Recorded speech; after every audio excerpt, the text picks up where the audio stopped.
The RTX 2070 has long been considered one of the best GPU for 1440p gaming. At around $174, it's still a solid deal even today. But what if I told you I found a graphics card that delivers almost the same performance for just $125? A full $50 cheaper? Sounds too good to be true, right? So what is this mysterious card? Let's open the box, and here it is. The NVIDIA CMP40HX. Now that name might not ring a bell, especially if you're new to PC hardware. On paper, the specs look incredibly promising, but here's the catch. To hit that low price, this card comes with some serious compromises, and a few risks that not everyone is willing to deal with. In this video, I'm going to break down everything. The real-world performance, the hidden limitations behind the cheap price, and whether this is truly a budget RTX 2070 or just a trap. I know a lot of you might be wondering where these CMP cards actually came from, and if you already know the story, feel free to skip ahead. But to really understand this card, we need to rewind back to 2020 and 2021. That was the time when the GPU market was completely taken over by miners. Every card from GTX to RTX, even AMD RX series, was being used to mine cryptocurrency. As a result, the gaming hardware market took a massive hit. GPU prices skyrocketed, availability disappeared, and the gaming community was understandably furious. In many ways, it's similar to what we're seeing now with RAM prices climbing again. Under heavy market pressure, NVIDIA introduced something new in February 2021, the CMP series. CMP stands for Cryptocurrency Mining Processor. These GPUs were designed specifically for mining, with no intention of being used for gaming.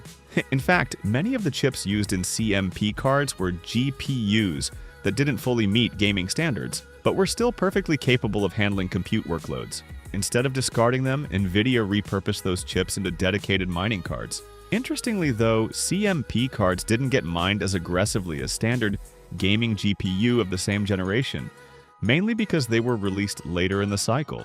That's why today you can still find some units that are in relatively decent condition.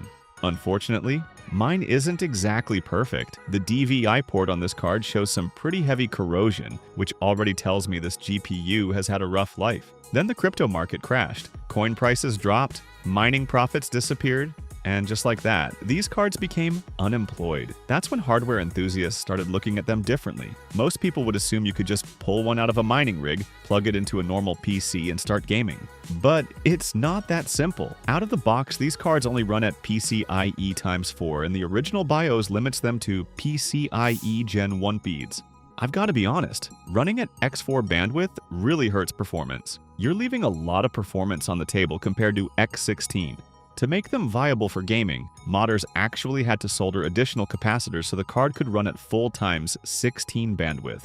Luckily, the seller had already done all of that work, so in my case, things were much simpler. And that's not the only issue. Even though this card has two display outputs, they're basically useless. On some versions, like certain Asus models, those ports only exist because NVIDIA reused the PCB and cooler design from gaming cards like the RTX 2070 EVO V2 to cut production costs. Physically, the ports are there. Functionally, they don't work. So to actually use this card for gaming, you need a second GPU or an integrated GPU on your CPU to handle display output. That GPU takes care of rendering the image to the monitor, while the CMP40HX does the heavy lifting in the background. So the big question is, how hard is this actually going to be? Well, instead of just talking about it, let's build it together. First things first, we need a PC. After doing some research, I found that using a dedicated graphics card definitely gives you better performance compared to relying on integrated graphics. But there's a catch. It has to be a low-profile GPU, preferably from AMD. And the motherboard needs to have at least 2 PCIe slots. And yeah, that requirement alone kind of drives up the overall cost of the system. But in return, they can run with any CPU without necessarily needing integrated graphics. Now here's what I'm working with. For the CPU, I'm using an Intel Xeon E52667V3, paired with 32 gigabytes of RAM running in dual channel mode. The motherboard I'm using is the TFQ board, and for the secondary GPU, the one I'll use just for display output, I'm going with the AMD RX 552 gigabytes. The boot process was actually pretty smooth. No major issues, no weird errors, it just powered on and worked. Before installing the drivers though, I had to disable Windows Update and Windows Defender. If you've messed with modded or unofficial drivers before, you already know why. Now let's talk about driver installation. The process itself isn't complicated at all. There are already tons of tutorials out there, so I'm not going to bore you with a step-by-step walkthrough. I'll just fast forward through that part.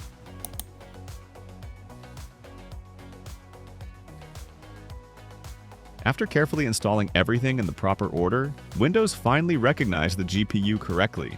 At that point, I was feeling pretty confident, so naturally, I jumped straight into performance testing. And that's when things went downhill. Even though Windows detected the card, it wasn't actually being utilized at all in graphically demanding games. Zero load. No meaningful GPU usage. And yeah, that was a huge letdown. Seeing the card just sit there doing nothing while running heavy titles was honestly confusing. Windows said it was there, but in practice it might as well not have been. So at that point, I had to stop and figure out what was actually going on. At that point, I started thinking maybe it was a driver conflict. So I used Display Driver Uninstaller to completely wipe out any previous GPU driver installations. After that, I reinstalled the drivers from scratch, tested the games again, and honestly, no improvement. That's when I started feeling stuck. I couldn't tell if this was a hardware issue or some weird software problem. So I moved on to the next troubleshooting step. I decided to reinstall Windows entirely, just to create a completely clean environment. The idea was to eliminate any background conflicts, give the modded drivers the best possible chance to work properly, and prevent Windows from automatically overriding or interfering with the custom configuration this 40HX requires. Once Windows was freshly installed, I went through the driver installation process again. But after testing everything one more time, the result was basically the same. The 40HX still refused to perform. But after spending way too much time digging into this, I finally stumbled onto something interesting. It turns out Windows 11 handles multi-GPU setups much more intelligently. The scheduling, filtering, and hardware prioritization mechanisms are noticeably more advanced compared to older versions of Windows. So I figured, why not give it a shot? I installed everything again, this time on Windows 11, reinstalled the drivers, launched the game. And honestly, I was shocked. The GPU was finally working exactly the way it should. As you can see here, the 40HX is actually being utilized properly now. Real load, real performance, no more sitting idle. After all that troubleshooting, it finally came to life. Before we get into performance, here are the downsides. First, noise. Under full load, this GPU gets pretty loud. Not ideal if you prefer a quiet setup. Thermals are also something to consider. Like most X mining cards, it can go past 70 degrees Celsius under heavy load. That's not dangerous, but it's definitely warm. The bigger issue is driver compatibility. Since this uses modded drivers, it may not work well with games from Riot Games, especially titles like Valorant or League of Legends that rely on Vanguard anti-cheat. There are even rumors it could risk account bans, so keep that in mind before using this as your main gaming card. First, I wanted to test this card's rendering performance. I prepared a 9-minute video project ahead of time. Right away, I was surprised by how smooth the timeline felt during editing, but what really shocked me was the export time. It finished in just 2 minutes and 51 seconds. That's honestly impressive.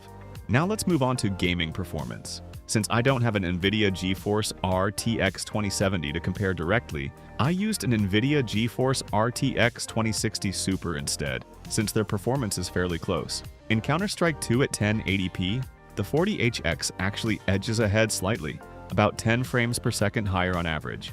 Real-world gameplay hovered around 140 frames per second, which is very solid.